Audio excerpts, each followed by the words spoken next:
Welcome to Burlap Teachers. Enjoy the video. In this video, I will explain how to make Dominican flan. First, let's create that beautiful caramel base.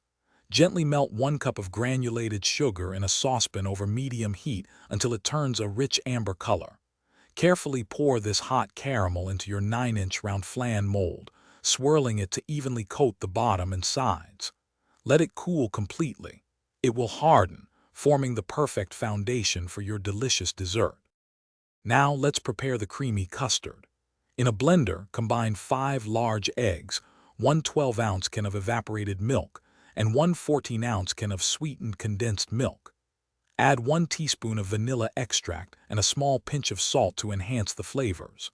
Blend until everything is well combined and smooth. For an extra silky flan, strain the mixture through a fine mesh sieve into a bowl, removing any air bubbles or egg solids. With your caramel set, carefully pour the strained custard mixture over it in the prepared pan. Now, for baking, we'll use a water bath. Place your flan pan inside a larger baking dish, then fill the larger dish with hot water until it reaches about halfway up the sides of the flan pan. Bake at 350 degrees Fahrenheit for 60 to 70 minutes, or until a knife inserted near the center comes out clean. Once baked, remove the flan from the water bath and let it cool completely on a wire rack. Then, refrigerate it for at least 4 hours or ideally overnight to ensure it sets perfectly. To unmold, run a thin knife around the edge of the pan.